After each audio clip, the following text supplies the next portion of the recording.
Who dat?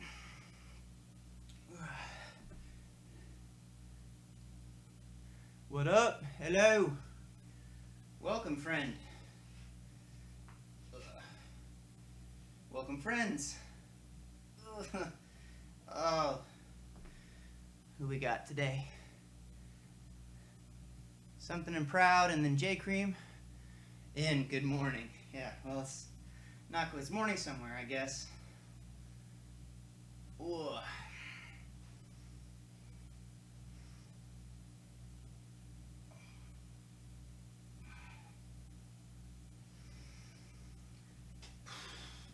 Nice little getting the rusties out here.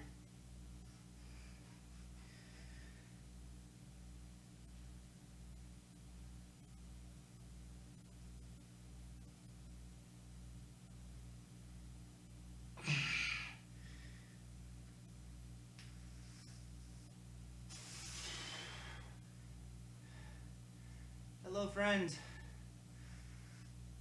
Oh.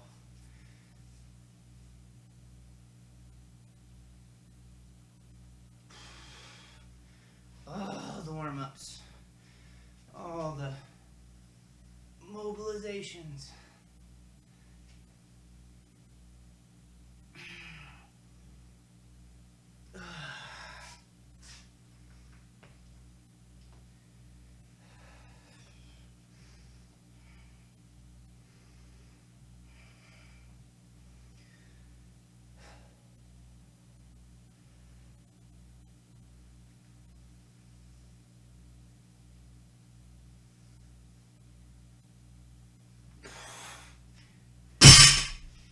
Whoa, wait. What's up? We got Charles, one Scouser and Proud. That's the name I missed. Sorry about that, brother. Oh, turn on the clock. We going. Don't have a whole lot tonight, actually. We're going to move probably pretty quick. Unless I get super distracted, in which case... No, my plan is to get all the work done up front, and then just kind of have a chill hangout for however long we decide to have. Yeah. How are you guys doing tonight, this morning, this day? RWJ fan 99669, hello. Welcome to the stream. Welcome to the Lifty Times. We lifting.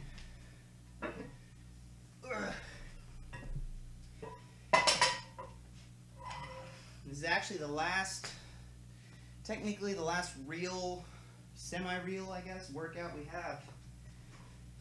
Because next Saturday, I will be in Linwood competing.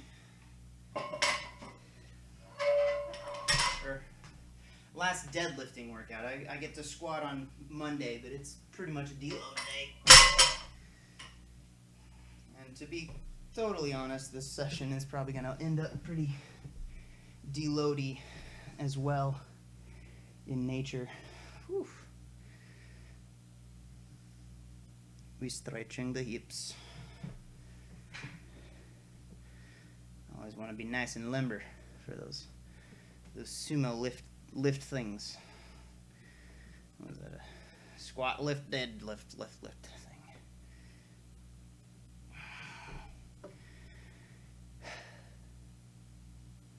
Official start time was 9:30. What, 9:35-ish? Official time-ish. There we go. Sun kills moon. You love the live streams? Too strong? You feel like a weak piece? Nah, man. Nah. This is... only take the positive things. Only take away the positive motivation. Don't let it dwell on any kind of negative stuff.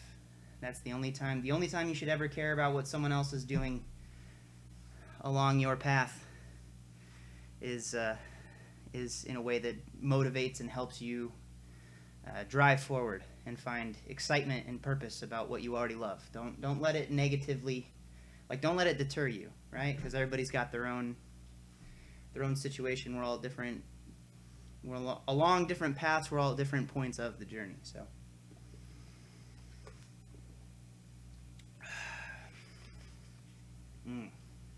Hydration. It is lit. I think I finished all the things I needed to finish with this. I started working on getting it to stream on both Twitch and YouTube, and the process was way more involved. That seems to be a habit with me, or a trend. The trend of me not knowing about computers as much as I wish I did. Hello, Alex. Welcome. Ugh. We're just going to get started. I have a feeling we're going to get up all the way to the first set in like 10 minutes, because I'm feeling pretty spry. Who knows? You never know till the weight's on the bar and you start moving it how you're actually going to feel, but I don't think it's going to take too long to get really going. You've been getting some inner side knee pain, J Cream. Context, my friend. Where is it? Bottom of the squat, just when you're walking around. My go-to for knee pain is usually it's caused by something pulling on something.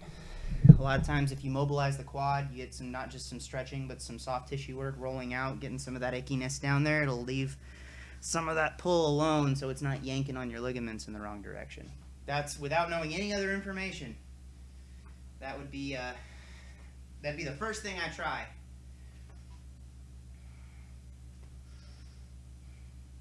Okay. Whew, little autocorrect there. That was cute.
Got some interaction coming in.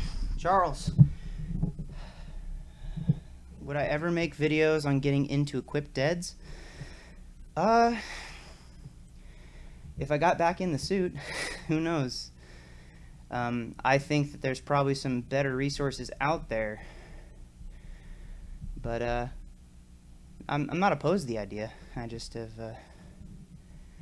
I don't consider myself too much of an authority anymore on single ply deadlifting. J Cream, sorry, yeah, hit send early. That makes more sense. I think it's an MCL sprain. Oh no, you have pain when you squat. Ice, rested for a week. Still complete a workout. The pain is 4 out of 10. Should I just work through the injury? Oh man, that's tough, man. And I know you know this, but just anybody else who's watching this after the fact, I'm not a doctor. You can't take my advice as like medical advice. I've had some issues with my knee that I worked through where I think that if you were able to, yes, you can get through it, but you're not able to train at your best until it's better, right? So I would focus on fixing it unless you have something like a meet coming up, in which case you kind of are a little bit, if you have the freedom to not have to work through it for now and focus on just getting healthy and having it fixed, it's much better to work with your body being 100%, because the progress you're going to be making is going to be more substantial then, right? It's better to take some time away from the things that trigger that pain and maybe lateralize a little bit That way you can come back and have your full intention, focus on training seriously. But yeah, it depends. I mean, as with all the answers on this kind of stuff, it really depends on your situation.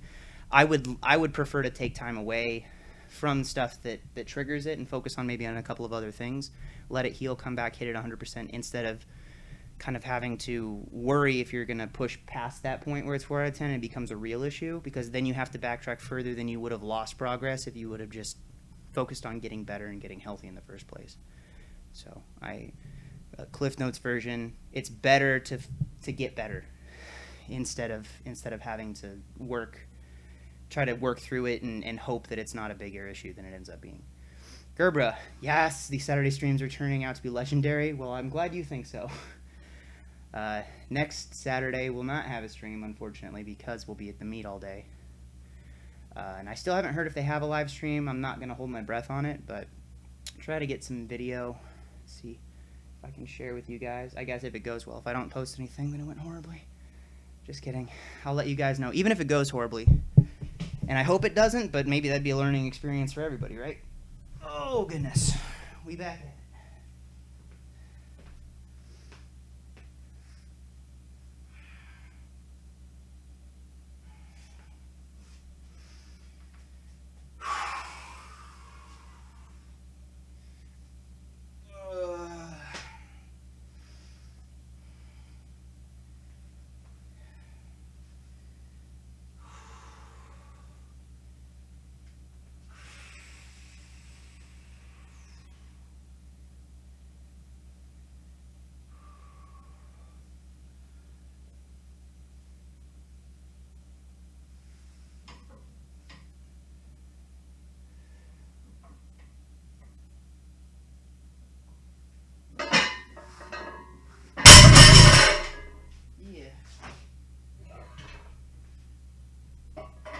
Lazy.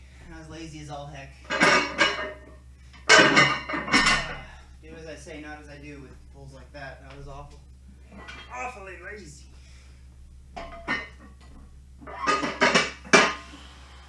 Woo. No cases of the sleepies today. Nuh-uh.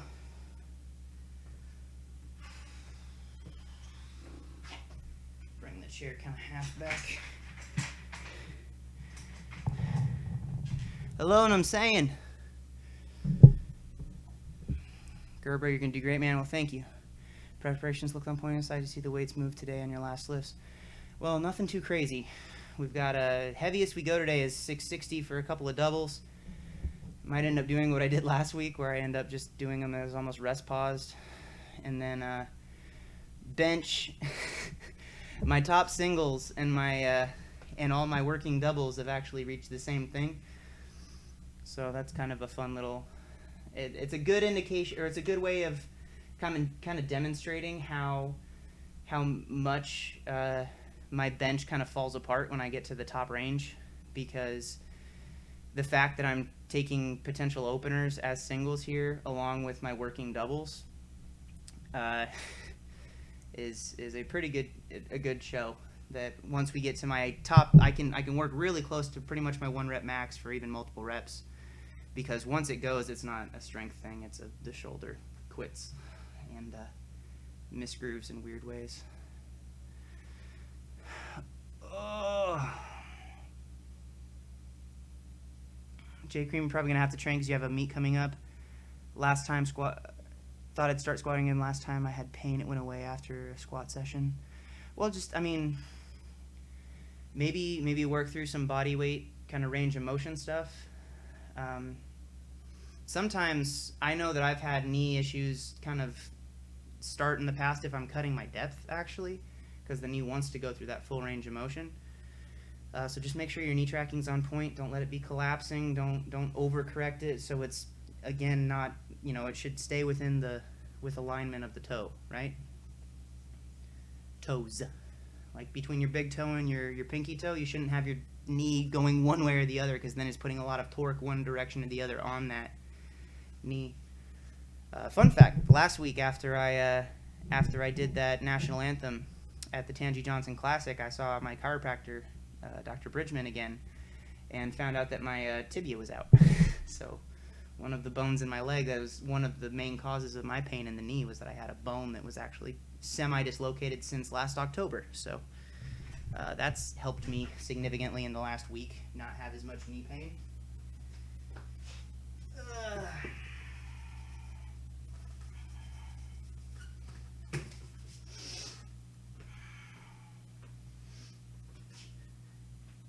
Oh, I don't know if you guys could hear that, but it felt beautiful.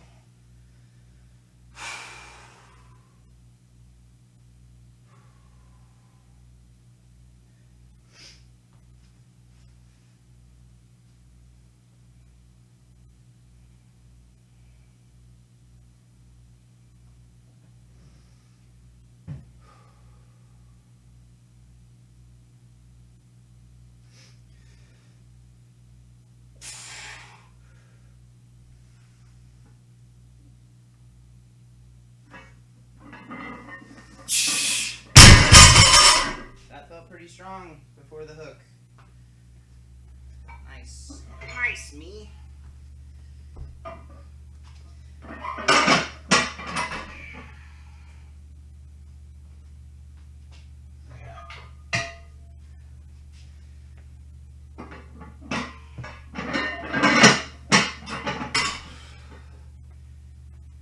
Is it even worth hooking any of these weights today?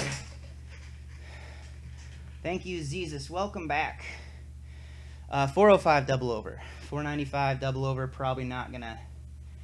I don't know if I really want to even attempt that this time. J Cream, mildly dislocated. Kind of just slightly off angle, not like full on. So, don't give me too much credit there. And a lot of the inflammation, too, is like the reason I think it was out was because of a couple of problems, my pelvis still being shifted one way, tight psoas causing the TFL to get tight, pulling my pelvis out of alignment, shifting, creating a whole bunch of issues, making my hamstring too tight down to the popliteus, which is the little muscle behind the back of the knee, and then inflaming the bursa near the knee, pulling up on all the shin stuff, getting a whole bunch of inflammation in there, which was then compounded by a little bit of grinding. It was just a big issue. Throw some straps on, no judgment, bro. Kevin, the most I've ever maxed double overhanded without using the hook grip, because the most I've done with the hook grip without straps is 800 pounds, which is the heaviest I've pulled. The most I've done without the hook in was either 495. I've done 505 to where I got it to lockout, but it slipped out. I couldn't hold it. So haven't done that in a long time. Now I pretty much just go up to 405 without putting the hook in and just kind of see how that feels each session. But, yeah. Bell Lenny Jr.'s in the house. The stream is saved once again. Hello, sir. Welcome. Welcome. 1 was 3. I don't know how many I did on that. I'll just save that number. AC 3742, any particular reason for deadlift with pants instead of shorts? I just always wear pants, man. Back in the day when I was a youngling, or youngerling, I guess, I started wearing sweatpants because I wanted to make the pulls harder, add more friction, and to protect my shins from getting torn up. So then I just kind of, it switched from that point. Now I just wear pants all the time anyway, unless I'm pulling in like my singlet. So no real reason anymore. It doesn't make a huge difference. It's like kind of like a slightly anti-baby powder sort of deal. Zezus, any tips to avoid getting tricep tendonitis? Stay out ahead of it. Make sure you're hydrated, getting adequate rest. If you're a low bar squatter, that's usually when it tends to kind of start creeping in. I've seen success, and have other lifters have seen success with doing high repetition hammer curls with light weights, focusing a lot on controlling the weight on the way down, just kind of working the antagonist muscle groups, and then just making sure that if you start to have that issue, you got to take care of it, because once you have tendonitis, you have it, and you have it until you don't anymore. So don't do bad Don't do bad things where you end up getting it. It happens a lot, and you just have to kind of work through it to the best of your ability.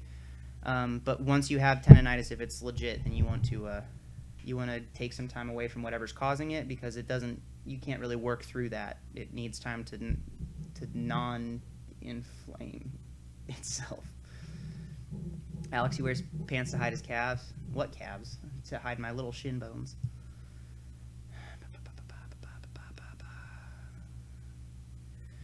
Alex trains naked, too hot in clothes. Yeah, well, I like hot. I like it. Mario, tips for keeping the torso upright during sumo pulls, other than having more hip mobility. I will say some people put their torsos more upright than they should, and they end up putting their hips too low, and they don't have stability in that hip position. It ends up being counterproductive. So make sure that you're matching your hip position to your hip mobility and your ability to create force from that position. If I'm at the bottom of if I'm all the way out here, and for me to get an upright torso, I'm have to be like this, and I'm not used to that, and I haven't built up strength in my hips in that extreme position, it's going to be less effective, and it's going to be, even if you're in a mechanically better position, it's like putting yourself somewhere without installing the gears that are supposed to work here first. So maybe have a higher hip position, or if you want to work your way down there to get only have your hips as low on any of the deadlifts. Only have your hips as low as is necessary to remove the curvature of your spine, in terms of not the natural curvature, but to make sure that you can have a neutral spine. If you get them lower than that and your spine starts to buckle over, bring your hips up so it can stay neutral, and then work from there. Some of the things you can do to try and increase your hip mobility and stability, because having mobility with no stability, you get down there at the bottom, you start pulling, there's nothing stabilizing, there's no strength in that controlling the joint. You're going to end up getting yourself in trouble. So you have to build that stability while you're building mobility. And a way to do that might be block pulls, starting higher and working way down lower instead of just starting right at the ground. And the other thing is not to worry so much about having your torso completely upright. It may not need to be completely upright. So, Lenny, you watched a lot of Bryce Lewis bench videos, and now my technique feels way better. I was rotating at the elbow before, and I was flaring a lot. Please don't die on cherry seeds, Lenny. Goodness gracious. I just swallowed a cherry seed. You're going to die. You're not going to die. Just be careful, my friend. I like Bryce's videos on the bench. And Bryce, his bench blew up. We used to bench... Here's an example. We used to bench the same numbers. And for a while, I was ahead. Just think about that. And Bryce is going to press mid-fours, probably close to 500 pounds at Worlds next week. So, yikes. Alex just said his last day at triples. Talk about a sticky situation. Freudian slip. Oddly enough, I usually feel stronger on the Saturday, 10/3. Oh, you're talking about you guys are talking about the Smolov. You crazy stuff. Crazy boys. Crazy boys. Mario, you like that advice? Well, I'm glad you like it. I hope it helps, my friend. Hope it helps. Jesus, Ben, you asked another question. Hammer curls to counteract tricep tendonitis is interesting. Thanks for the tip. I got that from Izzy, I think, was talking a lot about that, and I agree with it because I found that to be the case. Same thing in the past when I've had little bits of knee issues, like tendonitis-y type issues, and doing calf work actually tended to help that. So, I don't know. Do I train abs at all? Yes. Ab wheel rollouts and hanging leg raises. If you want to know how I perform them or why I do them that way, the first video in the Coaching Tips with Ben series on my channel. Go to the channel, playlist, Coaching Tips with Ben's. First video, it's me doing this face with my abs looking kind of juicy.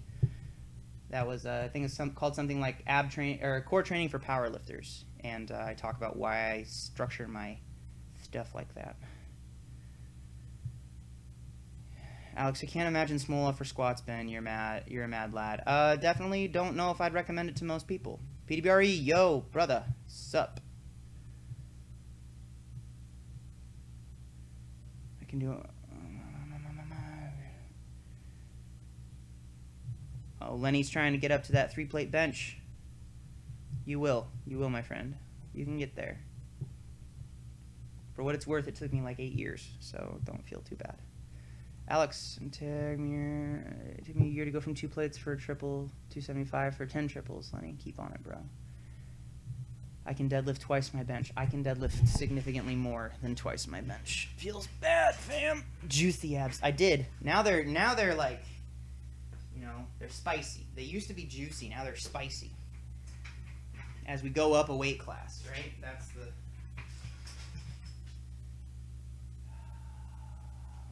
What? 495 on the bar. 495.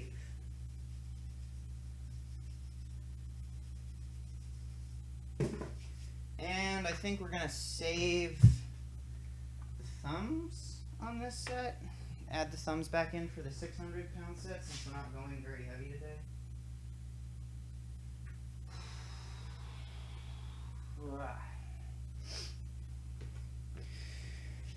Davin. Yo, bud, I'm planning on doing Smolov squat, and now I'm searching on what exercises to do for bench, back, shoulders, try training. When you're doing Smolov, you're not supposed to do all that stuff. I would almost recommend finding something else. I've done it before in the past, and I wouldn't recommend it for most lifters. It's very intense. It can work for a bit, but where do you go afterwards, right? I would definitely highly suggest something that's more kind of all-encompassing in terms of like bringing yourself up rather than something that's a little crazy.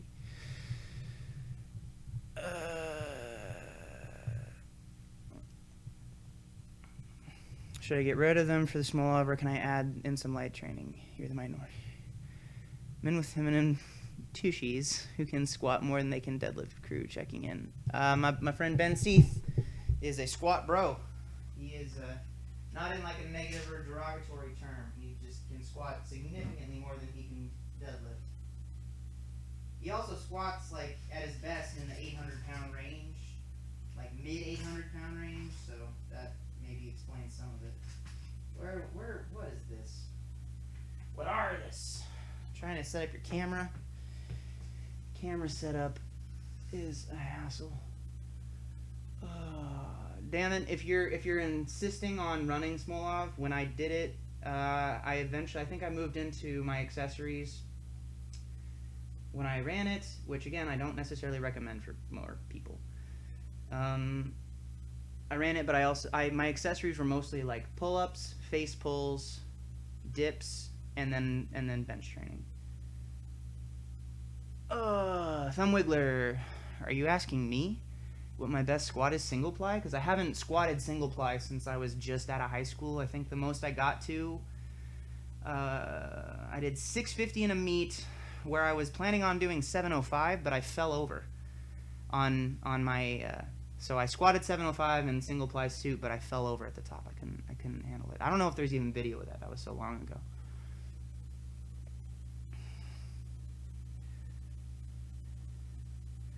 I understand that you want to shock your squat, Davin, but it's one of those things that like once you're done, even if you do have the progress from that comes from working on your squat technique, and with those numbers, a 405 squat and a 545 dead.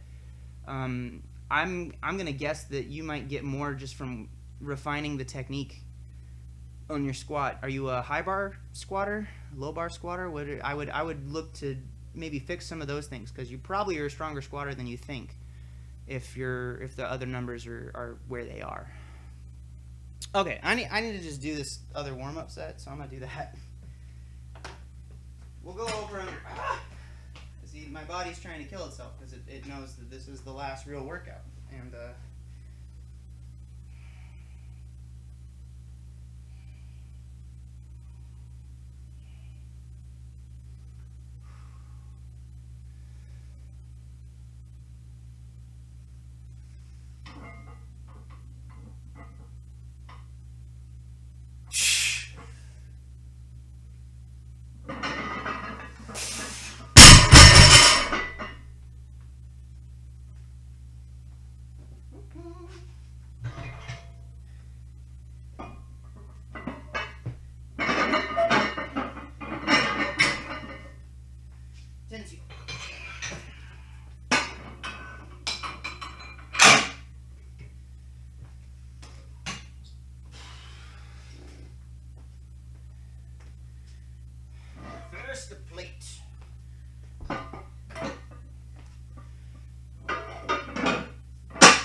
Oh, yeah.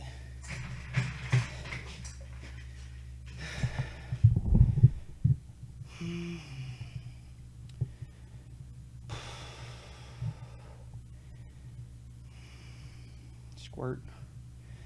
Ben, be careful. I'm a careful boy.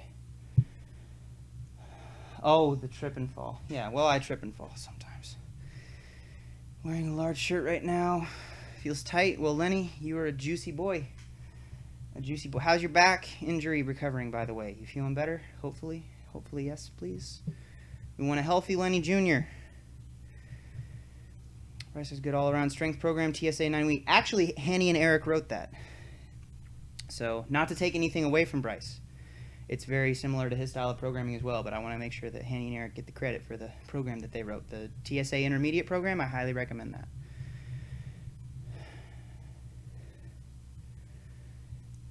You should think about making more coaching video series. I think about them all the time, Jesus. I'm trying to get more consistent with normal stuff, too. I would love to make more of those videos. It's a lot easier. Excuses abound. That's really it. I have too many excuses. I need to remove them from my life. I need to remove all the excuses. Davin. Am I saying that right? Is it Davin or Davin? So, I want to be pronouncing your name correctly if I'm going to be saying it. Smolov is not a powerlifting program. Maybe I should find something else. Got my overall better. Maybe squat a little bit more. I would highly recommend the program that Eric and Hanny have. It's free. TSA Generalized Intermediate program. It has a good. It's got a nice spread. It's got a good spread on it. So I would recommend that, honestly. Ryan, hello. After running Smolov Jr., I gained 20 pounds in my squat, but within weeks after it came off, had to build my squat back up again. Super frustrating, mentally hard. Wouldn't recommend Smolov. Yeah, that's what I mean. Where do you go afterwards, right? Continued progress demands that to get better, you have to do more. Once you do a program that's super hardcore intense in one direction, unless you can add to that, you have to be pretty intentional about what the aftermath is going to be. So. And as someone who has run it multiple times, I ran the Smolov squatting program 4 times. I modified it heavily 2 of those times, adding in deadlifting. I benched every single time I ran it. It was more of a mental thing than a physical thing. And it's one of those things where I honestly would say maybe don't. Maybe don't. I'm not trying to hoard the secrets. My training is not like that anymore. Jonathan, good luck at the meet. You just did your first meet today. Well, thank you very much, and I hope yours went well. First meets are always an exciting thing. Bro, dude, man, bro, I have knee pain. What should I do, Ben? There are so many things that I could say. First of all, the thing you should do is try to figure out why it's hurting and what's causing it. And then I would recommend taking approaches. Usually I would suggest going somewhere like Mobility WOD. Just type in on the YouTube search Mobility WOD or Kelly Starrett, and then type knee pain, and he has like 50 videos on the topic, and to try and figure out what's hurting, why it's hurting, and then try to address it that way. So it could be so many things. I would love to list them all, but I'm not nearly as comprehensive as those videos can be. First one, Davin. Did I say Davin first? I'm going to call it Devin. Davin. Devin. Devin. Maybe? Oh, I'm a silly boy. Lenny, you ran that program for a few weeks, the TSA Intermediate program? That's the program I started running when the boys over at TSA reached out to me and said, hey, you're running this program and you're changing it a bit. How about you just let us change it for you? And that's how I got coaches. Boom. J Cream, thoughts on Joey Franzo as a coach? I like Joey. We're buds. I'm not super familiar with his, in terms of, I recognize some stuff, like he does have kind of a style with coaching. The people who are working with him tend to give really good feedback. And I do like Joey. He's a trolly little fella. But I enjoy his company's personality, and so I think of him as an ethical person as well. So I guess that's all I know about it. He's a much better businessman than I am.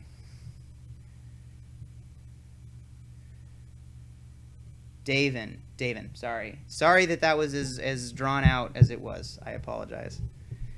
Dave Vain.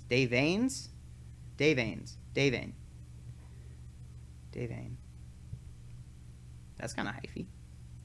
Jonathan, yeah, you ended up totaling 1558 at the 83 class, weighed 177. Well, congratulations, sir. Solid outing. How many days out from the meet do I stop training? Well, Zezus, this time my last training session is going to be Tuesday.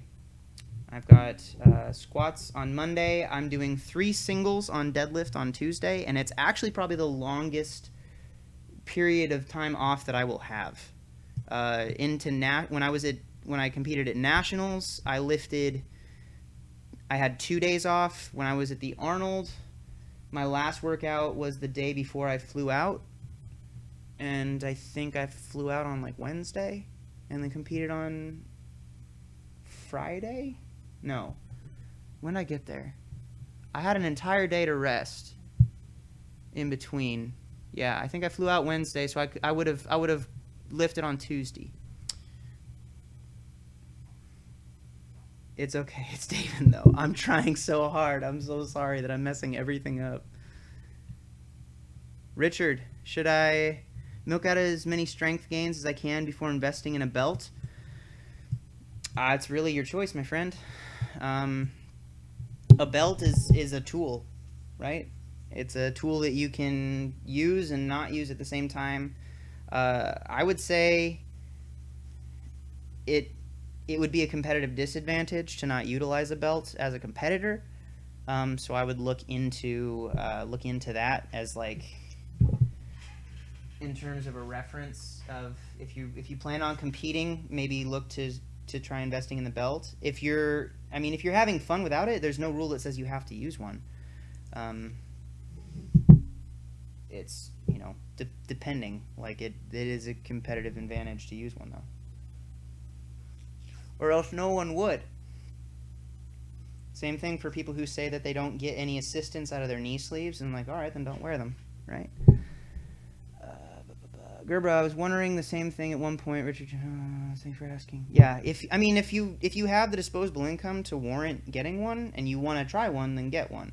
But I would also recommend, if you're going to buy one, instead of just borrowing one, get one that's going to last you. And like really make sure that you try seriously. Yeah, gross. Don't do that. Ishmael Trotter, thoughts on weightlifting ban possibly from the Olympics? Ooh. I'm assuming because everybody's failing their drug tests. I don't know. I haven't spent too much time thinking about it, but that honestly would probably be the biggest.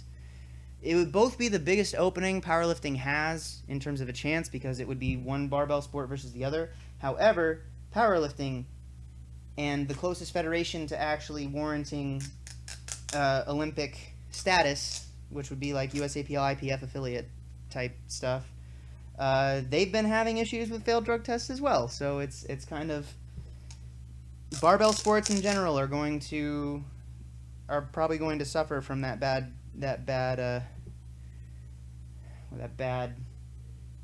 negative connotation, I guess.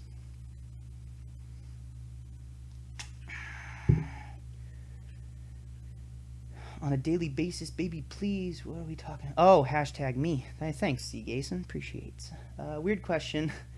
All right, Lenny, what would you say is your favorite muscle group from a non-profit perspective? Non-performance perspective. That is a weird question. I think we talked about this, right? I don't know if I'd be able to unlink them. I think that my favorite muscle groups are the ones that are the ones that perform the most tasks, probably like my back. You'd be very hard pressed to find a weak person with with an overly developed back, right? It'd be very tough to find that. Peter, do you think if someone wanted the biggest total possible, focusing on squat and deadlift, and do maybe a couple singles of bench per week, would be the best option? Biggest total possible, focusing on just on squat and deadlift, and do maybe a couple singles? No, I do not think that would be the best option, because the biggest total. I think if people are trying to get the biggest total possible, look at the people who are competing in full powerlifting and what the highest level lifters across, are trying to get the biggest total. No one at the highest level is thinking about their individual lifts, right? You're trying to get a total, and I mean, I guess in terms of like time invested, the bench usually makes up the smallest piece of the pie chart of the total in the grand scheme of things, but that still doesn't. The musculature can recover faster, so I bench 4 days a week, even though it's by far my weakest lift in terms of contribution to my total. But that's all 3 lifts need to be taken seriously if you want to put up your best total possible, because otherwise everyone would train not that. 605 on the bar. Technically first set, work set. I'm a slow boy. I planned on getting all these done in 40 minutes, and it's 40 minutes right now. I haven't done my first working set yet because I'm a lazy.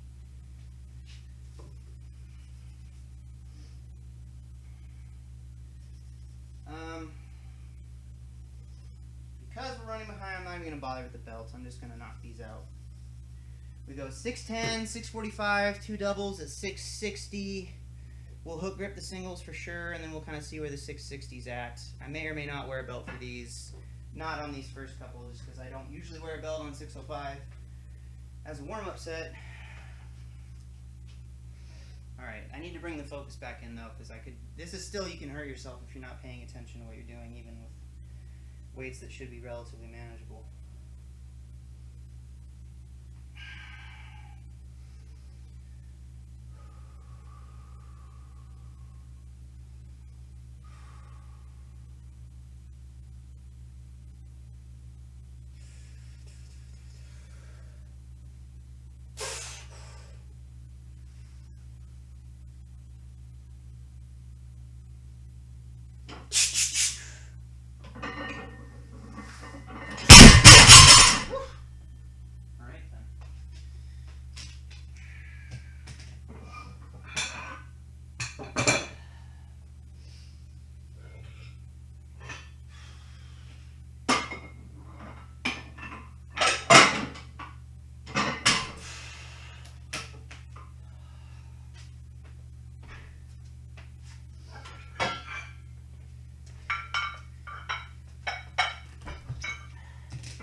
Why not, right? Why not? Don't think I'm gonna hook these ones. Thumb's already feeling kind of annoyed.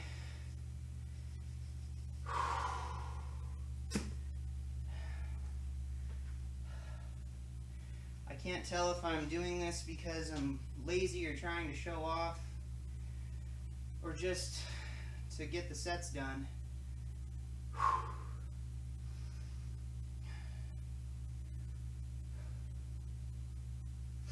Let's go. Stay engaged, trying to make up for the time I should have spent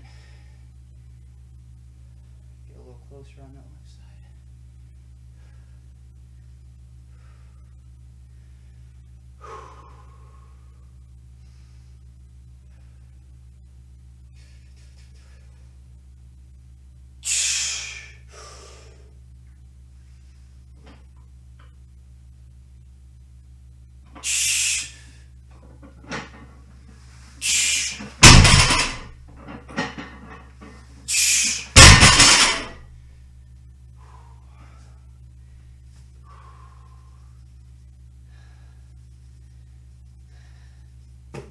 We just turn this into a CrossFit workout.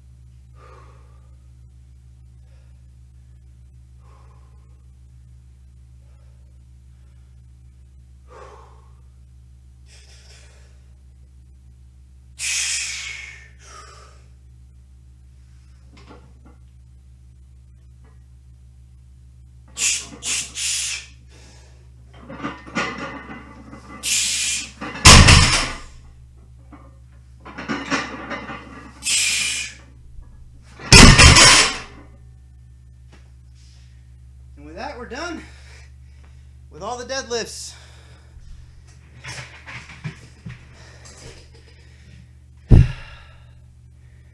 We just did all 4 working sets.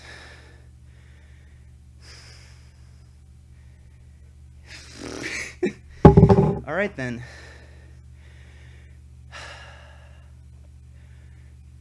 Oh. On to the bench press, I suppose. CrossFit powerlifting style, Ben. I can't help it.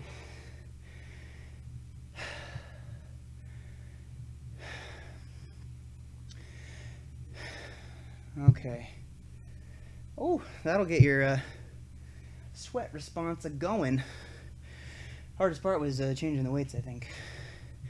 Just kidding. That's dismissive. Those are still hurt yourself weights if you're not careful.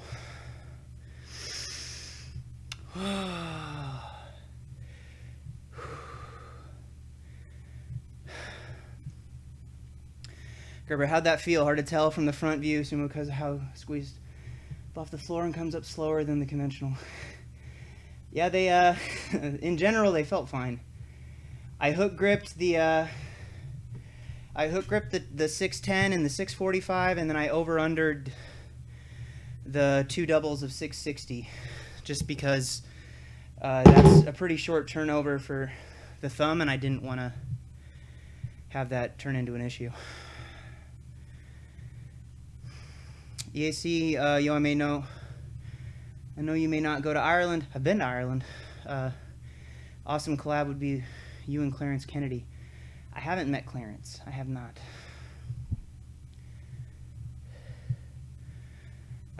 Sun Kills Moon. Athlete Next did a video on why you shouldn't foam roll your lower back. Do you agree? I don't. Even without watching it, I've used a lot of tissue work through rolling. I usually use my barbell. I'll take that barbell over there and I'll lay it in my rack. And if you watch the video I made called Sacrifice to Win, it's 30 minutes of me just doing mobility in the rack in tight pants. Ladies or dudes, I guess. Mostly dudes. Statistically, most of you are dudes. All 4 working sets, no rest. I rested in between. I changed weights twice and made sure that I got my breath back before I did the last double.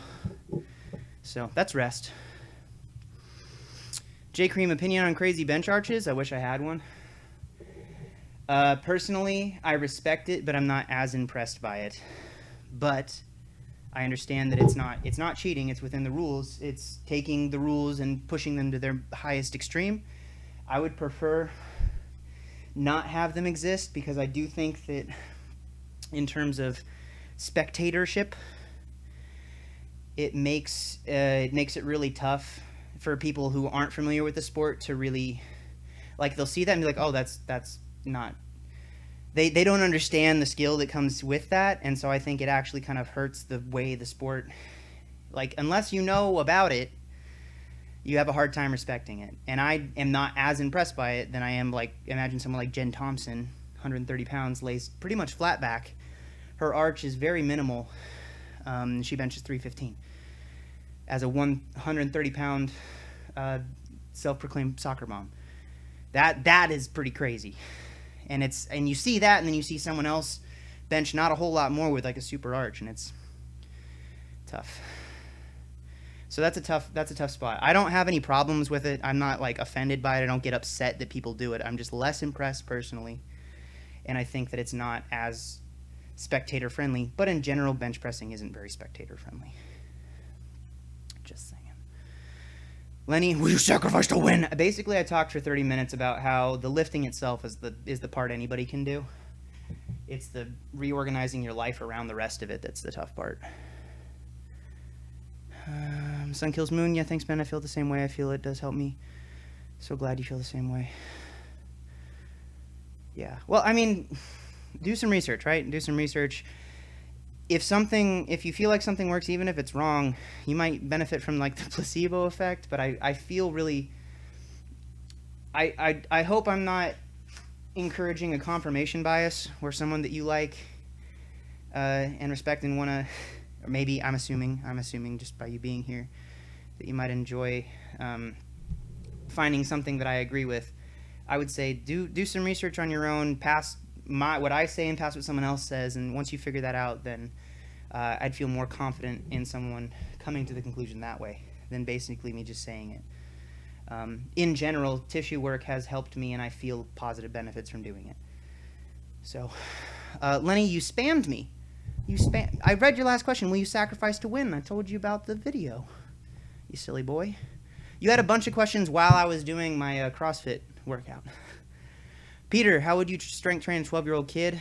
Devin said, don't learn proper techniques, build good foundation. I would say, in general, Peter, the advice that I hear most commonly, because I was strength training when I was 10, so 2 years.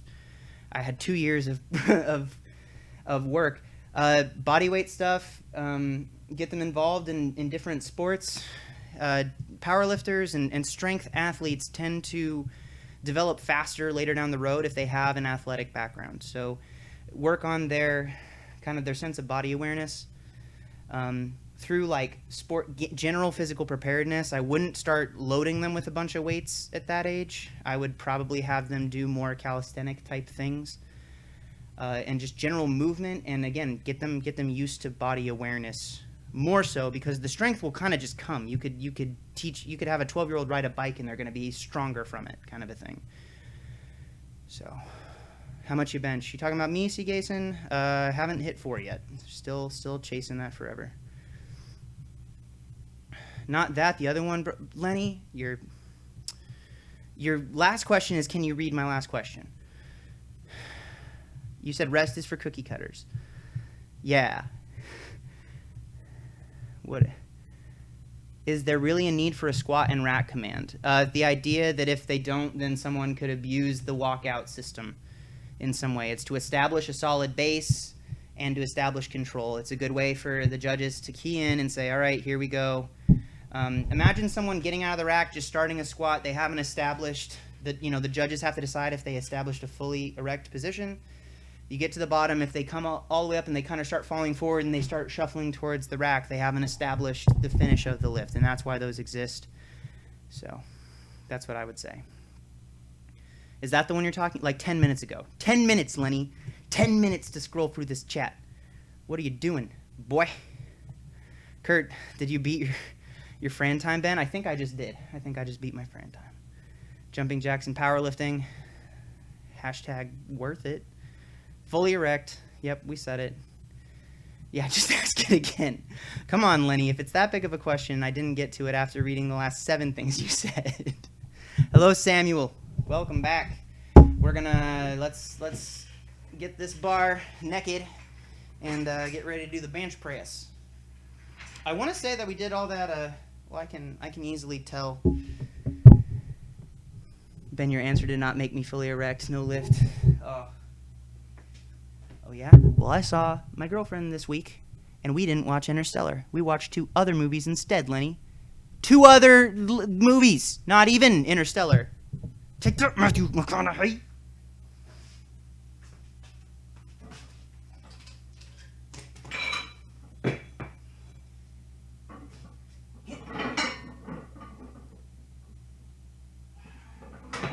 I feel silly.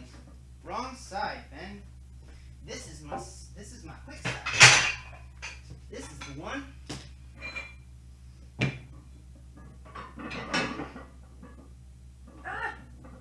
Sit.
No need for sleeves this week.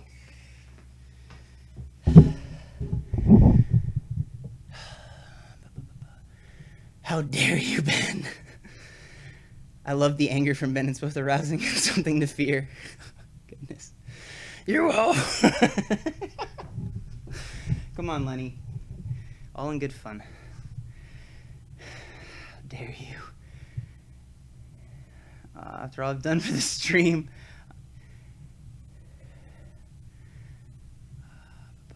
Angry Ben would get a 405 bench easy. No, he wouldn't. He's tried. It didn't happen. Kurt, I definitely need to get some tissue work done. My hips are hating me right now. Get a barbell, get a rack, hip it out, fam. It's doable. It's doable.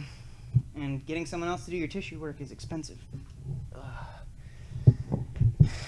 Gesundheit. That sounds aggressive. That sounds aggressive.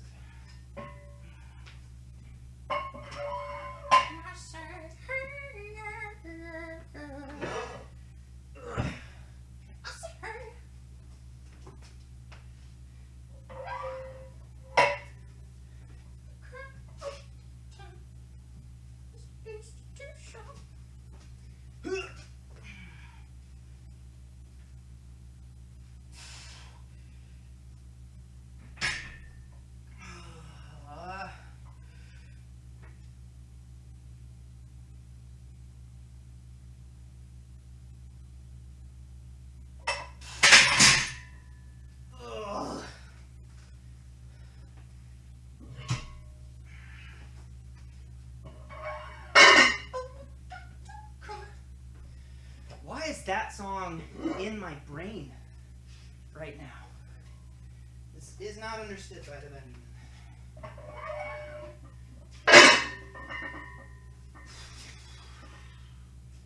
Just finish the warm-up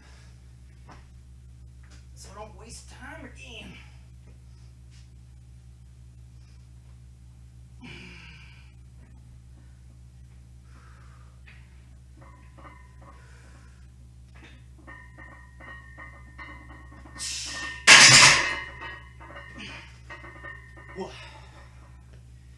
Where are we at?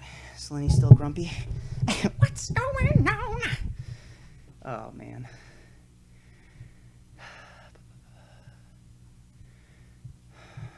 If I keep a box of tissues by my bed for tissue work, you sassy boy. The sass knows no bounds. Know what I'm saying? Are those sad tissues? Goodness gracious. What if Graham watches this? What's going on? That's oddly makes sense.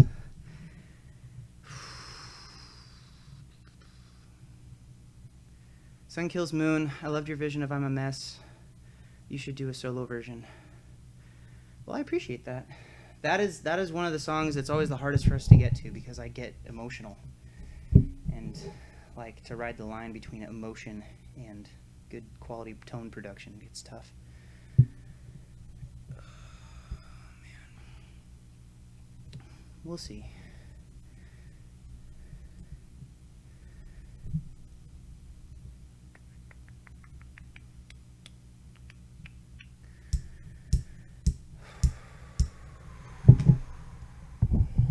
I'm such a mess right now, inside out, Lenny. You know it. It's true. It's true.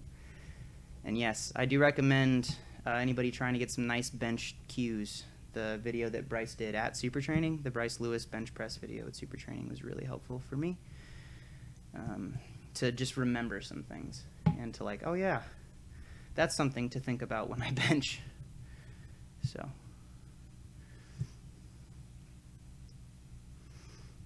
Alex Ben, you're a good lad. Haters be gone. Who's hating? Did I miss the hate? Where's the hate? Come at me, fam. I'm trying to. I don't feel no hate. I feel just all friendship here. Oh, did you guys hear that? Oh man, my neck just sounded like a bendy straw. Like in the good way, I think. Or I'm about to spaz out. And then you'd be less of a mess if you watched the greatest fucking film of all time. Oh, Citizen Kane? Is that what you're talking about? Come at me, bro. I know my film history. Cinema study. I'm feeling weird, guys. So I went to the pharmacy today to get my medication. And I'm like, yo, you guys have my prescription for my meds? Because I'm going to start acting a little bit weird, a little bit loopy if I don't get my meds. And they're like, oh, yeah, we don't have that. So, meat week. Great week to be out of your ADHD medication. Sure.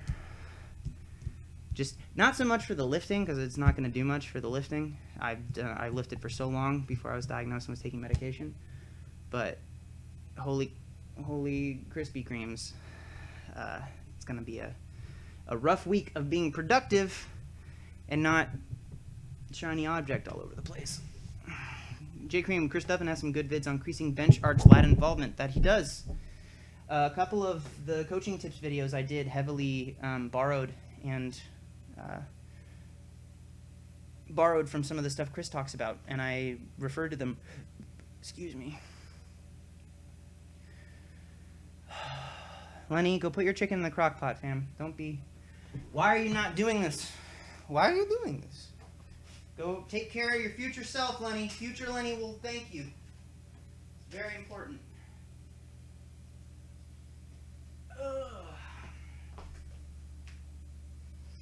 Goodness gracious.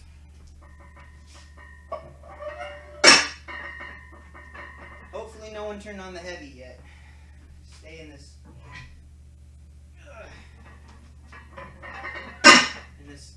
light atmosphere.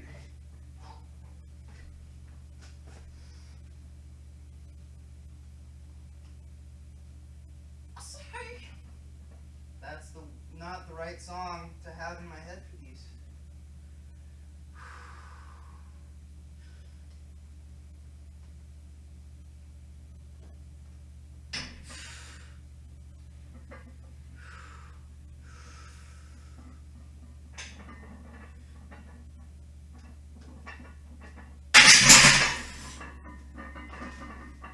Ba-dum-bum, ba-dum-bum.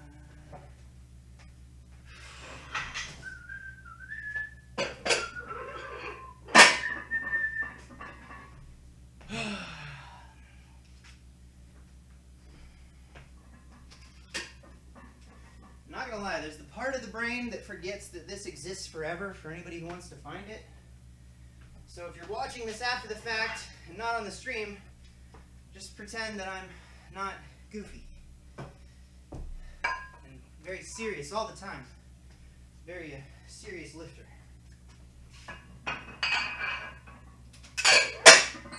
and respectable. Hopefully. Hopefully. What is happening? What is life?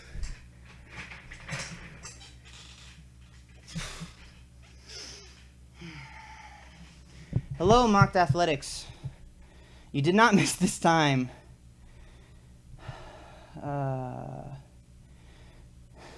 Damn, my bench is flat and my calves doesn't exist. Are you talking about me?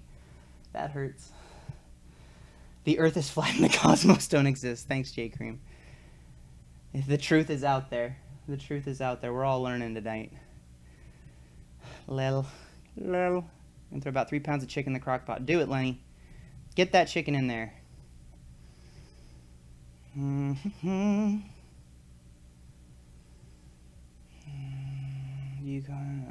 gonna stew some beef and coconut milk with some African spices pre-baking it, J. Cream? That sounds... What are African spices? I feel like that's a really big continent to only have, like, you know? He-Man would be proud of me. Thanks, David. Thank you, sir. I cry all the time. This institution.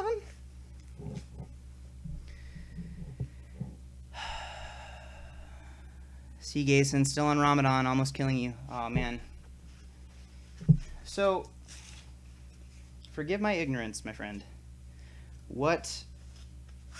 So you're fasting. What length, how long is your fast during the Ramadan? I would like to know. I'm curious.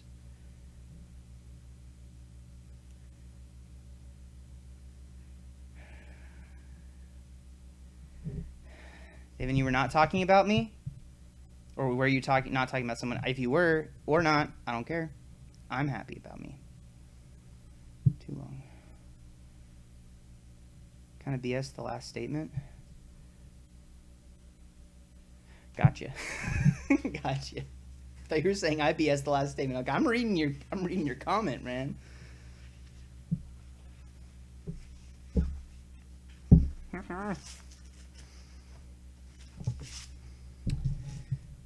Alex, do I ever do banded deadlifts? No, I do not. It's just mostly because it's so hard to set up, and in general, I used to implement them, and it's just in terms of like the hassle of setting them up, honestly. And where the toughest part of my deadlift is off the ground, so making it tougher at the top doesn't do a whole lot, because I can't think of the times where I've failed to finish a pull that I got to lockout where a band would be at its highest tension point. So unless something weird happens, like you tear a callus, but bands aren't going to help you with that. So I guess it depends on the country, but it's basically from sunrise to sunset. Oh, okay, I got you. That makes sense. Because the last time we talked, you were starting, and I was a little bit concerned because you were starting, and if you haven't eaten since Tuesday, because that's the last time we could have talked, that'd be a bit. How far are we into the stream? I'm assuming you've already pulled it. We did all the pulls mocked in like 7 minutes. It took me 45 minutes to get to my working sets, and then I did all 4 working sets in like, I changed the weight, re-chalked my hands, and just did them back to back, so they went pretty quick. Yes, CB, Lenny is correct. My cat's name is Chester. Chester, the Supreme Overlord Cheddar Biscuit. And he is the boss of the house. So, Mock, we have 7 working sets of bench press, 5 doubles and 2 singles. But my doubles have caught up to where these singles are supposed to be, so it's all at the same weight. You're watching the deads now? Okay. I might actually just take the video, because I didn't stop the camera in between all those deadlifts. I might just upload that and like do a commentary over the 10 minutes. These streams get shorter every time. They're not getting well, I'm actually on a sleeping schedule again, Lenny, so that's part of it. The idea is that if I do the workout and I get it done, then we can just hang out. Because the actual workout part of the stream is like what is it? It's not the catalyst. It's the thing that we're the stream is the medium for the workout is the medium for the stream. But the hangouts like are so much easier if I'm not like skipping rest periods and stuff, right? Gonna go put in the chicken BRB. Okay, let me. Oh, what'd I miss?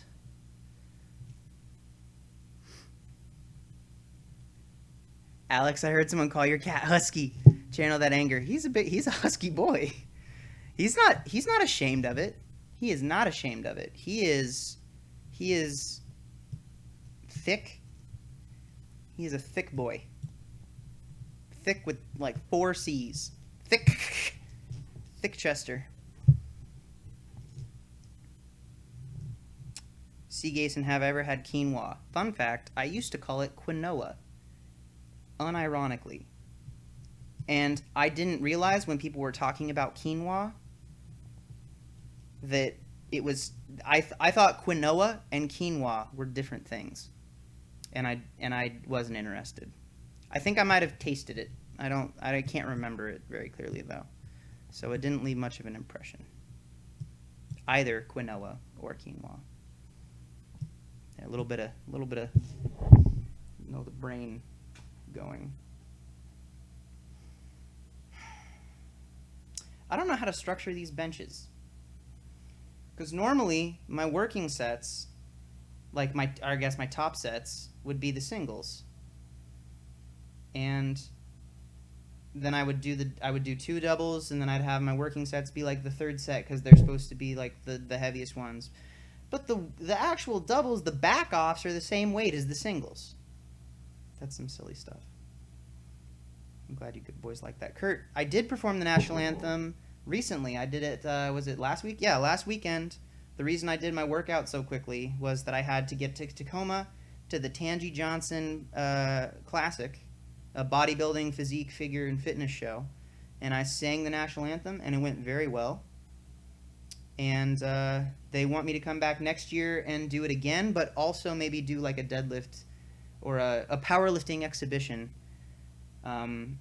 Be kind of cool to do something like bring like my deadlift bar, something super cheatsy doodles like that, and then do like a 700-pound deadlift for like max reps or something. No video, Kurt, because I thought it was the first time I've performed it solo, because I've done it in a lot of a cappella groups and I've like sung it before, but it was the first time that I like went out there and just did it, and I thought it would be kind of tacky. Maybe I'm overthinking it, but I did. They had a color guard come out, and it was a very like it was very like a serious moment, and I thought it'd be weird to be like, hey, can someone like film this for me?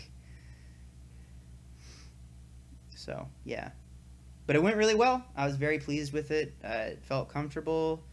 I was very proud of myself for. I had a headphone in and a pitch pipe on my phone, so I played my starting note. And then I hid the headphone in like the collar of my shirt, so that I had the pitch, because the color guard came out. They locked their flag in place after they did their thing, and then I was announced. I walked out. I sang. I started in a key that was very comfortable, so I was able to hold the last the chord. You know the chord that people clap on. It was a good feels. Good feels. I was nervous going up there, but I wasn't nervous by the time I was singing, because America. Wow, Ben's a phony. Can't sing anthem legit. Phony. I just wanted to make sure, because I couldn't find my pitch pipe. I want to make sure I started on the right note. Because that's when people get in trouble, is when they don't take a pitch for the anthem, and they start, like, a third higher than they were planning on getting, because then you get to that note where normally people are clapping, and that's when their voice explodes. Alex, thoughts on working up to a top set of RPE 9 every session? Would probably be pushing your recovery pretty hard, because that's one shy of failure, and most people tend to overshoot their RPEs. Normally at an RPE 9, you're going to start seeing, depending on the rep range, like if you're doing like a set of like 15, lightweight can turn into an RPE 9 because you don't want to do anymore, right? Like, is it an RPE 9, like I legitimately cannot perform another rep? Or is it RPE 9 as in like friends and family here with a psychopath threatening to kill them if you don't do another rep, right? Like that's if that's the RPE 9 you're doing every session, you're gonna have a bad time. I already wrapped my wrist again, so we're gonna do this set because we'll do a double first, I guess. At some point, I have 5 doubles and 2 singles at this weight.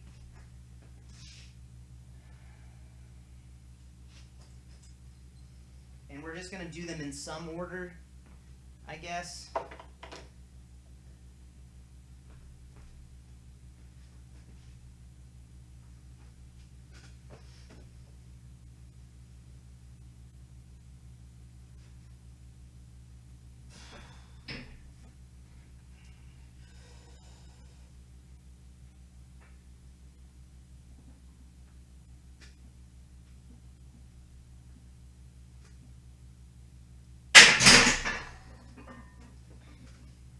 Oh, how about this? How about we do the doubles first, and then do like a jerk ref pause for the last singles. So like with the meanest ref in the world. And maybe I'll do those ones without the wrist wraps, just for chaos. To get a little bit of chaos up in here.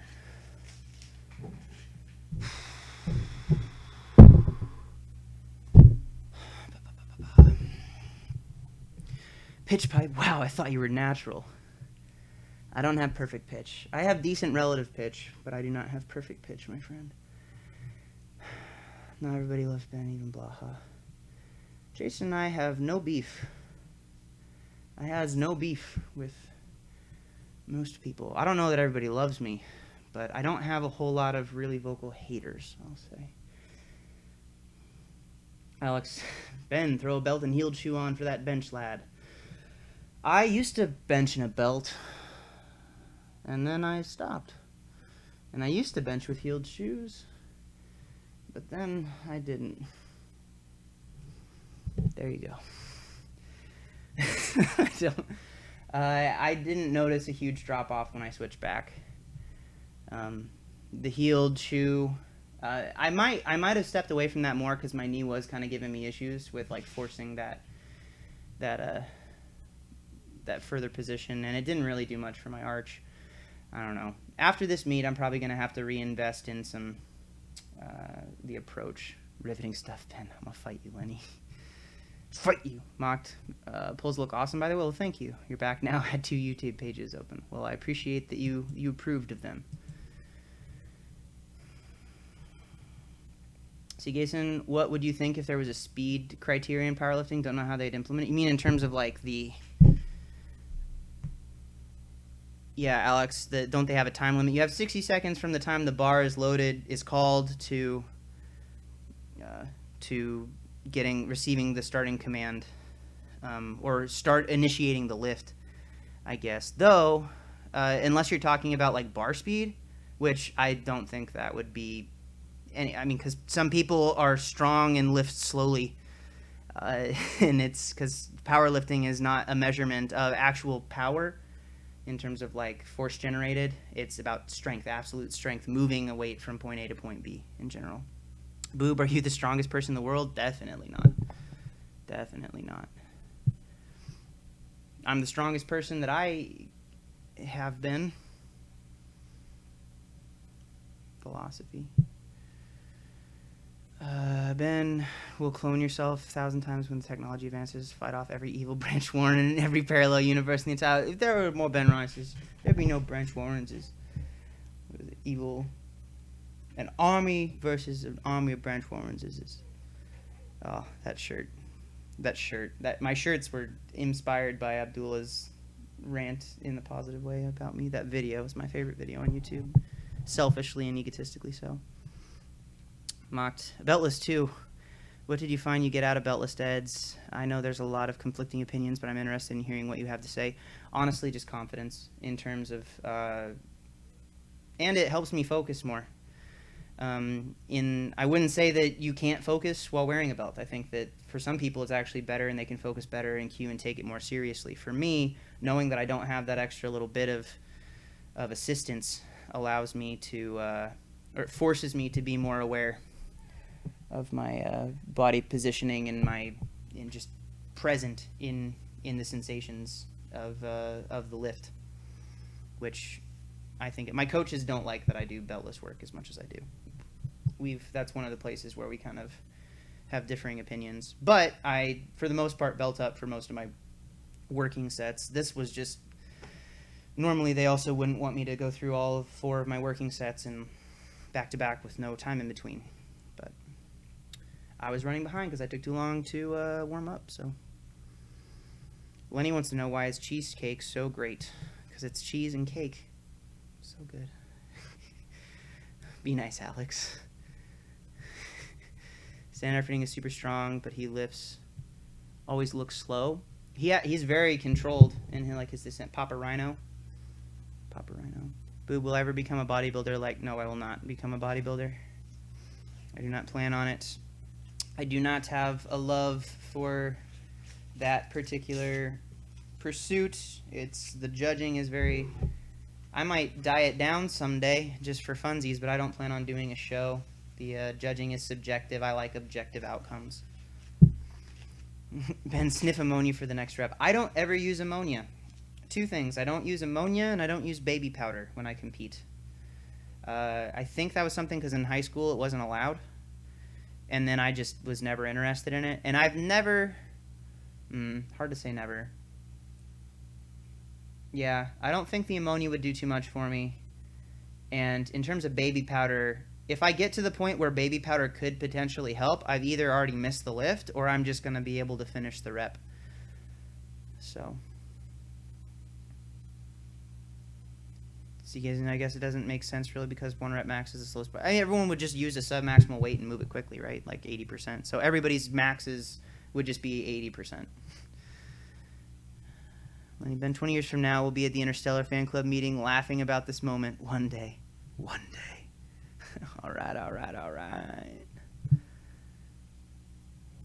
Peter, do I take time off after a meet? Don't have any. I have a week with no real planned stuff. Last week, after my last meet, I did my 800-pound deadlift and a 1,700-pound total in under a minute just for funsies. That's it. See, Gason, what's the baby powder for? I'd tell you the real reason, but I don't buy it. So it's to decrease friction so that you have an easier time locking out the rep. Yeah. Alex, Ben, why do you wear knee sleeves on deadlift day but not on meet day? I wore them when I did my single ply stuff because I'm not doing enough volume where my knee bugs me. And it's not like these are not my tight knee sleeves. They're just a loose pair. My tight knee sleeves are up there and there's a hole in them. That'll be fun, competing on Saturday with a hole in my knee sleeve. But honestly, it's just because I wear the knee sleeves preventatively. Just like for most of my benching, I usually wear elbow sleeves to just as a safety precaution and to limit the amount of. It's not necessarily because I get much from the loose sleeves. It's more just to keep there from being issues, I guess. Mocked old school Pete Rubish would kill at a speed comp. If we did something like post a total in the shortest amount of like straight up CrossFit post a total, I'd do pretty well. Because what is that? Let me see. That little speed meet that I ended up doing.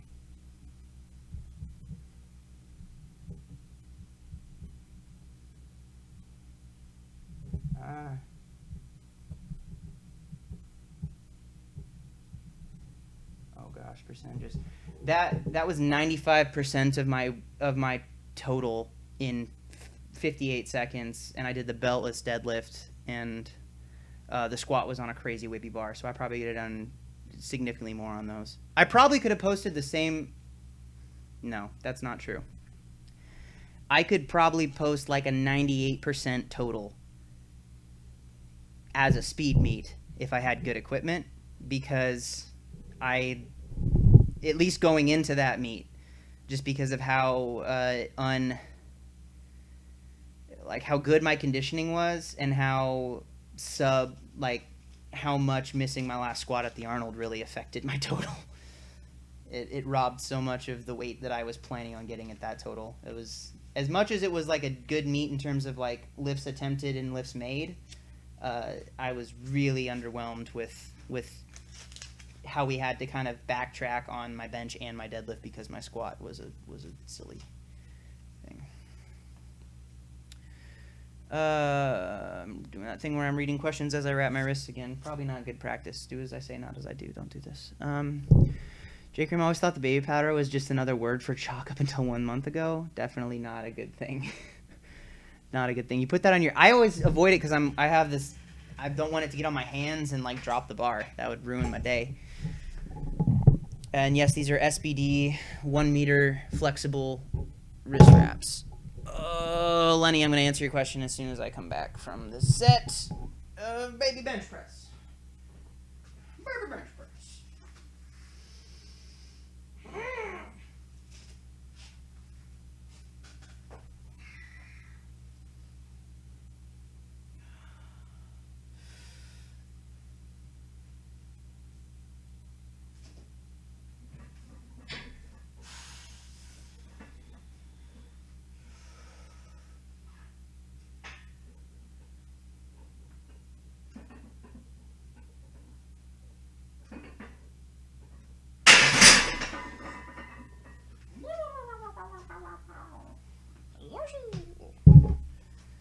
And boom goes the dynamite. Shoulders are a little... Yeah, I didn't do enough shoulder mobility in the last couple of days. Okay, Lenny, how much would you say you get out of knee sleeves? Squat with my tight knee sleeves, a fair amount, for sure. Otherwise, I would just say don't get an expensive pair, right? Like the reason everybody uses Yellow Jackets or SBDs is because if you get a tight enough pair, you can get significantly more out of them. I would not be surprised if you had some of the best lifters, the lifters who know how to use their equipment.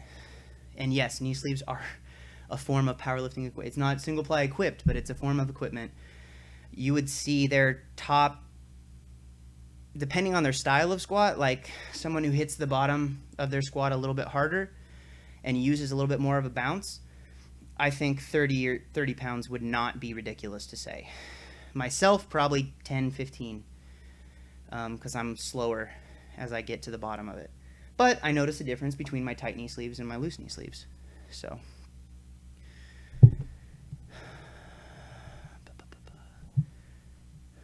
where are we at? Alex. Oh, goodness.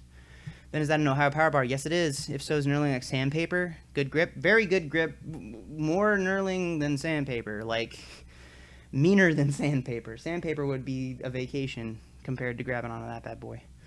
Boob asks, what other hobbies besides powerlifting? I sing in an a cappella group. I am an avid esports fan. I watch competitive League of Legends like most people would watch, like, whatever their sport of choice is. I follow competitive Call of Duty. I'm getting into other esports in terms of as a fan. I like to play games like word games and challenge mental games and stuff on my phone. I downloaded a whole bunch of things like mental math and improve your grammar and work on those kind of things. Anything that I can turn a game or something into something where I feel like I'm learning or developing as a person, I like to do that too. But other than that, visit with people, talk. I love to talk with people, learn about their lives, talk about ideas, listen to different ideas, and then expand my worldview and understanding of different things. Yeah, those are the main things. I like to play Pokemon Go. I like to walk around, play Pokemon Go, go out and see. That's how I see the world, is augmented reality games. Simply Strong. Ben, hello, sir. Not sure if you covered this already, but do you plan on competing IPF Worlds? Maybe someday. Maybe someday. It's a lot harder to get there than it used to be. I'll say that. People, the last few years, I think, had an easier road where the competition has gotten very, very oppressive very quickly, which is awesome. It's great. If I'm not able to make it, I want to help push the other people who are to be the best that they can be and represent the country that I love. Mocked athletic athletics, B wraps are those. These are the meter-long flexible ones. I need all new shifts. None of it is approved, and because IPF is life, unfortunately, got you. Anywhere do you write your sets, reps like that? I've always seen most people do it the other way around. Bugs the crap out of me when I do Russian notation. So we're gonna learn. We're gonna learn today, kids. Okay, so let's say you have the weight, right? So let's say 300 pounds. And if you're gonna do one rep of 300 pounds, 300 times 1, right? 300 times 1. You see? That makes sense. And if you're going to do that more than one set, 300 times 1, okay, so I'm lifting 300 pounds one time. How many times am I repeating that? Oh, I don't know. Times 5. So 5 singles. Here's what bugs me. When someone says this many, like 300 pounds, and then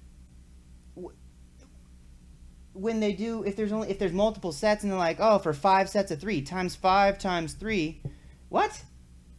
300 pounds, and then I have to jump over to the 3 to find out how many reps I'm doing, and then go back and find out how many sets of that? Well, what if you're only doing 1? What if you're only doing 1 set? Then I have to write 300 pounds, and let's say I'm doing 1 set of 1 times 1. I just had to do another X and another 1. What? That's an extra set, or that's an extra step in writing it down. It doesn't make sense. Why are you adding steps to the Russians have it right on this one, kids. All right, they were wrong about Marxism. They were wrong about communism. Sorry about that. They know how to write their sets and reps. And I don't know what happened in the West. It's because people say something sets of this. And it's because we're lazy in our speech, and it turns into things. And so at every single one of my programs for my lifters, when I send it to them, I get heated about this.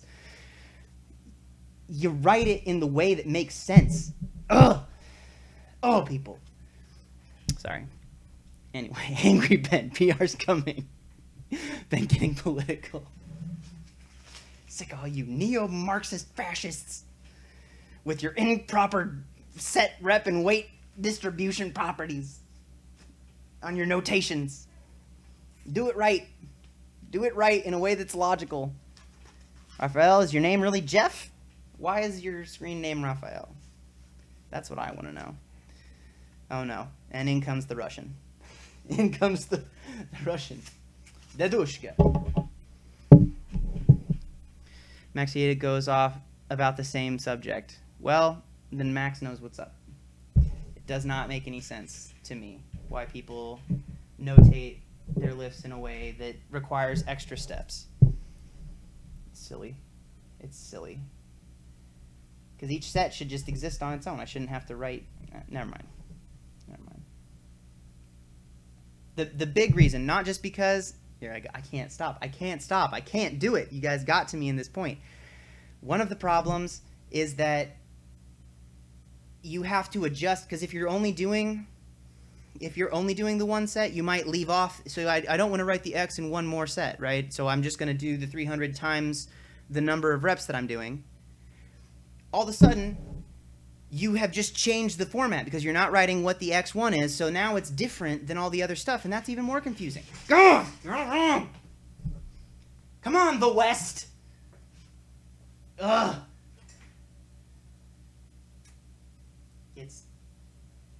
I have opinions about these things, you could say.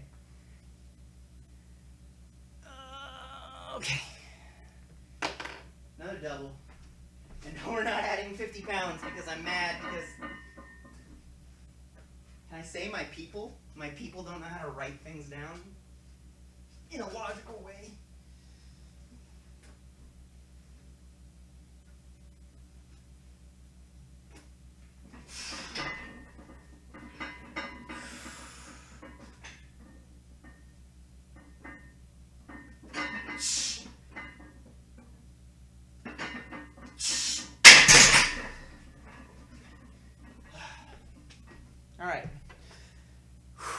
think we're over it. I think we're over it. We're okay. Anyway, Lenny, that is why I write my sets and reps the way that I do. Alex, what do I think of prom training? You're going to have to spell that out for me, unless it's about how to dance with your lady love at a high school junior and senior gala. Lenny was away from the keyboard at that tangent. It was definitely over your comment. Oh. Been doing 5 sets of 2 reps. You can say, like, the spoken word and the written word don't have to do the same thing. They don't have to look the same. Colloquial language and written language. There's a difference. On a serious note, J. Cream, Marxism may be a reality once programming computer science becomes so advanced, perfectly planned economies take over. I'm okay with the idea, some of the ideas of universal basic income, but Marxism in general controls the way that you can or cannot say the things that you can or cannot say. It's not just an economic structure, it's also a socio-political and cultural one. So, he got mad, Lenny. Motivation. Kurt, I never trained for prom. I just thought of basketball, so I wouldn't. Wait, are we talking about the same thing? Oh, man. Progressive range of motion. Oh, okay. So the idea of, like, for deadlifting, what is it? What's the old... I think the idea of, like, setting up blocks and then working your way closer to the ground in subsequent sessions. Or my favorite example is the guy who used to, he'd dig a hole, and he'd stand in the hole, and he'd deadlift with the weight up here still, and then he'd fill in the hole over the course of weeks and weeks. That's how I imagine that. Then just switch to kilos while you're at it. No, man. Half and half. I do half and half. I thought it was a big deal when I started including kilos in my... I am not a fan of our imperial system in terms of the weights that we write. Metric makes way more sense. I'll give you guys that. Yeah, Alex, I think in general, I could see there being positive implementation of it if you need to build mobility for certain things, or if you have specific portions of the problem that I see, though, a lot of people will have their technique and their positions not match up when they're doing something where they're starting at one range of motion and they're changing the form, where, like, you see guys doing block pulls like as an accessory, or high rack pulls, where the position that they get in at that point is different than the position they would have gotten to if they would have started from the ground. Not because of technical breakdown, but because they start to try to optimize and maximize their leverages in that higher position. So you have to prevent that. So you need to know where you're supposed to be within the force curve of that motor pattern, and then you need to make sure that any other range of motion training that you're doing along that movement has you starting in the correct position and not in something artificial that you would only be able to get into because you're not in your regular movement pattern. So that's the thing that I would really prioritize. Very explosive from the chest, progressive. Oh, thank you. I'm glad that it looked explosive. It feels slow. It feels very sluggish because my shoulder is very grimy today. Grimy in terms of it feels grimy. Lenny, Ben, how could you watch 2 movies with your girlfriend and not watch Interstellar? Are you trying to hurt me because it's working? I let her pick the movies. That was simple as that. And because I told her that there's people on the stream that want us to watch Interstellar, and she giggled. I think she laughed at your pain. Probably. She's a sweet lady, but she knows how to hurt. I'm just kidding.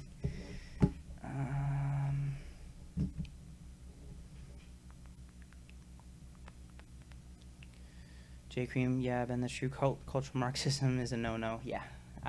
Compelled speech, not my favorite idea. She's a good loss. Yep, this is actually, this weekend will be the first meet that she's actually able to come to. So, because the first one we don't have to travel in a couple of years. Last time I didn't have to travel for a meet was not this previous February, but the February before. And then the other ones that she might have been able to go to were either on her birthday or like there were conflicts. Because her birthday is right near Valentine's Day, and so usually I would have to travel across the state, and she had work or was doing other things, and we'd celebrate her birthday and Valentine's Day and other times. So she's never been one. She's hung out with me during workouts before. She's seen all my meets. She just hasn't always been there. She's not been to one of them yet. There's no chickens tonight, Alex. The garage door's closed, unfortunately. No little animals wandering in here freaking me out. Pounds is bigger, so is more beta. Goodness. Lenny, I'm going to find you. I'm going to dox you, pal. Do you know what it means yet? Methyl wee lifter, can you explain about gain muscle for powerlifter? Excuse me. I mean, hypertrophy comes usually just through progressive volume. For a powerlifter, you pretty much just need to do enough total work, usually with lighter loads. But the actual gaining of muscle will come if you're eating in a surplus and you're lifting heavy weights. Then you will gain muscle from just doing that. But usually it will not be distributed like you would want it to as a bodybuilder. Because there's certain musculature that is, or muscle groups that are less prioritized, and so you would just add in extra accessory movements if your goal is to do more than just one thing. So I hope that helps a little bit. But in general, there's not a huge difference in like you can gain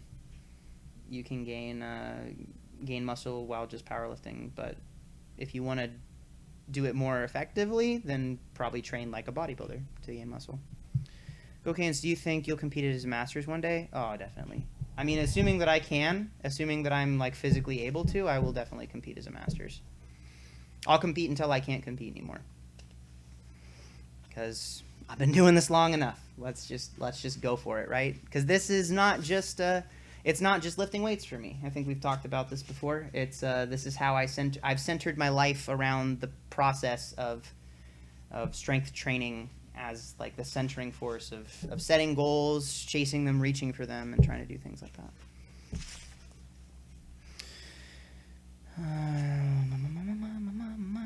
Where's the chickens? Dang it. See, Gason, I do know of Pomage. Optic Pomage. The sniper. When I was playing Call of Duty, I used to watch some of his stuff. I tried to do... in Black Ops 3, I did some quick scoping. I was not very good. But I did the thing where you take like a dry erase marker, and to practice, I would put the dot in the middle of my screen to just get an idea, because that's how quick scoping works when you're playing a first-person shooter, right? So it was tough. Those too many hit markers. I got a little salty. I didn't have a great internet connection, and so sometimes I would definitely should have got the kill. Center mass. I don't want to go there. Dark times. Alex, have I met any celebrities? Pseudo-celebrities? I mean, celebrities in the fitness industry? Yes, I have. Celebrities like...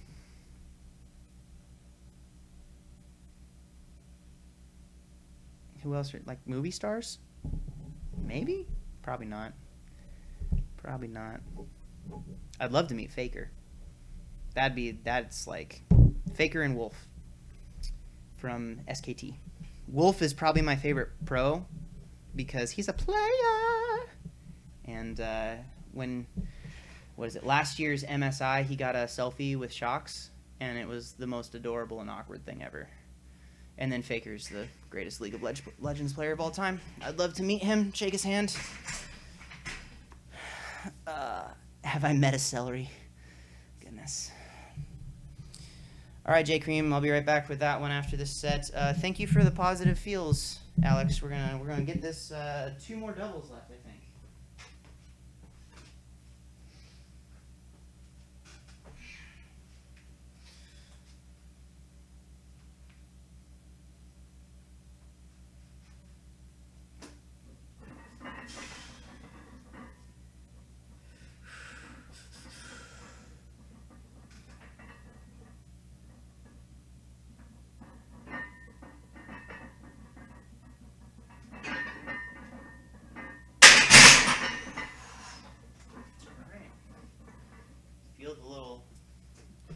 shoulder poplies, but I will do a lot of mobility work this week and clear that up so it's not an issue on meet day.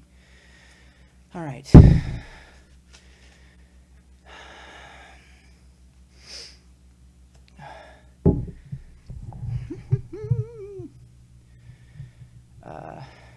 Akshay Sony, how am I? I'm doing all right. Doing all right tonight. Things are going pretty well. J Cream, that question. Did you hear about Ontario passing that bill allowing confiscation of children from Christian homes that advocate against LGBT acceptance? First, Bill C-16, now this. What? No, I hadn't heard about that. I knew Bill C-16, which the big problem was not in the legislation so much as the problem was how it might be interpreted, because of the social justice tribunals that were potentially in the position to start compelling speech and telling people they had to use certain words. But oh man, I have no issues with the LGBTQ plus community, but to write legislation to remove children from homes of someone who doesn't believe what you might believe, that's pretty, oh my. That is a very scary precedent in terms of what things could happen. That is, in terms of like slippery slope, you gotta be careful. Alex, yes, going sleeveless, just because they're doubles. It's not, I'm not doing as much volume. Yeah, J Cream, I want to double check. What is that piece of legislation? I haven't heard of it. That's the thing that's bugging me the most. That Akshay, Ben, I'm planning on hit a 230 kg deadlift at my meet next month. What should be my rough attempts? If 230 kilograms is 100%, then an opener between 91 and 93%, and then a second attempt between 96 and 97 might be a good idea. Your first jump should be something that you could triple, around 91%, or your first attempt, something that you can get no matter how off you feel. Second attempt, you want to jump not more than 33 pounds or 15 kilos probably, and then the third, that's a stepping stone to your third, and then your third attempt should be a smaller jump than from your first to your second, a smaller jump, and less than 15 kilos is my advice.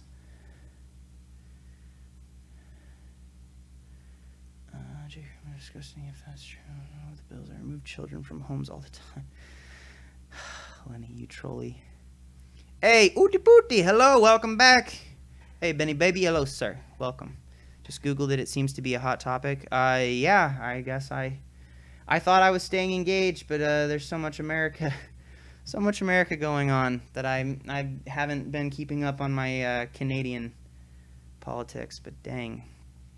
Ben, did you hear about the girl who convinced her boyfriend to commit suicide? Just got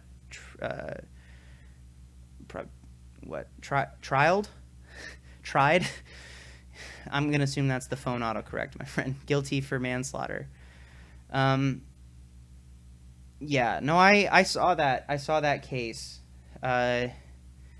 Definitely some messed up stuff, like saying you should do it and encourage that's definitely a really broken situation and really messed up. J Cream, yeah man, all we hear is Trump Russia from the mainstream, gotta outsource serious. No, I try to listen to a lot of different sources. At the same time, it's also a healthy thing to not completely spend your entire day doing nothing but reading up on all the negative things that are happening in the world. We're not designed to be able to handle that. Our brains are not meant to have instant access to all the negative things happening simultaneously in the world. That's why it's so overwhelming, right? So it's one thing. The difference between compassion and being totally empathetic, right? Having empathy. I mean, maybe it's just a semantic argument, but I heard a discussion. I think Sam Harris was talking to Peter Singer, and it was really Peter. Was it? No, it wasn't Peter. It wasn't Peter Singer. I apologize. I can't remember who the speaker was, but it was on his book, because they were talking about morality, and I really enjoyed their talk. And ethics. But there was a discussion that he had, and I can't remember who it was with, about the difference between compassion and empathy. And empathy is when you are able to relate to someone's situation and and see their pain, but you're also experiencing that pain. That's why you're empathetic towards people that you're close to, right? You can feel the pain of someone that you care about when they're hurting, and that ends up being less productive and less healthy, and ends up being an issue. Where general empathy is a good thing, to be able to, in the broad context of being able to kind of see from someone's perspective, but you don't want to absorb that pain or that suffering yourself because it's not productive. Where being compassionate is recognizing that and giving them love and support and positive feelings without also absorbing and trying to carry their pain, because then you can actually be supportive and helpful towards them. So that's my approach for dealing with all the negativity that's coming from social media and from the media in general, is to have compassion for others that are hurting, but don't embody the pain yourself, because it becomes too unbearable. You can't handle all the negativity coming from every direction. Oh man, weren't we just joking about silly things? This got real, and I don't mind it getting real, because I like talking about this stuff, but I understand if other people are not super into that. Ben, you hear about that? Oh, we already read that. He's been going on for years. Found guilty yesterday, though. On a lighter note, EC trying to brighten it up a bit. Tried the new Sonic custard dessert. Get you some, fam. It's good stuff. I've eaten at Sonic exactly 2 times, and I think I ordered the wrong things because I wasn't super impressed. What should I get next time I go to a Sonic that isn't soda, since I don't drink that? Guess I should watch the new Powercast with Mark Bell's dad. It's awesome. One of the best yet. Took long enough for that justice. Sonic is pretty solid. You see, I heard... I like where your head's at. Oh, man. I was going to before the stream. Produce more for social media, consume less. That's an interesting opinion. Because, I mean, if you're putting it out there, you want other people to... It's weird, because you want people to... I want to encourage people to go out and experience, and to not get so overwhelmed and buried in their social media online lives. But at the same time, as a content creator, it's a weird place to be, right? Like, don't consume too much stuff, but consume my stuff, please.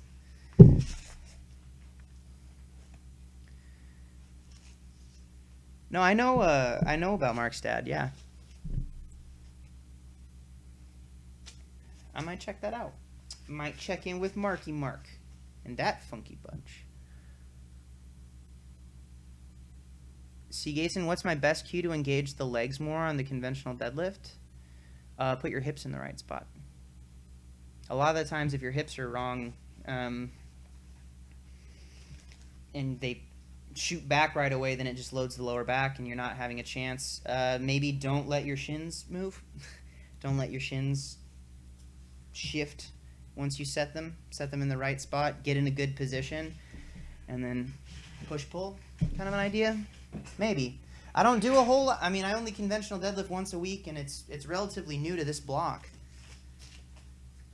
So, yeah, you should engage. Once your hips are engaged, if you're keeping a neutral spine, the leg engagement shouldn't, like, I don't think you should be pushing with your quads, kind of a feel. It's almost like you're hinging from the hip. It's not so much of a leg extension. So get your hips in the right spot, hinge at the hip, and use your glutes. Don't think so much about your legs. If you're in the right spot, it should work through the right thing. I'm going to do this next set and then come back, and J. Cream, you're next.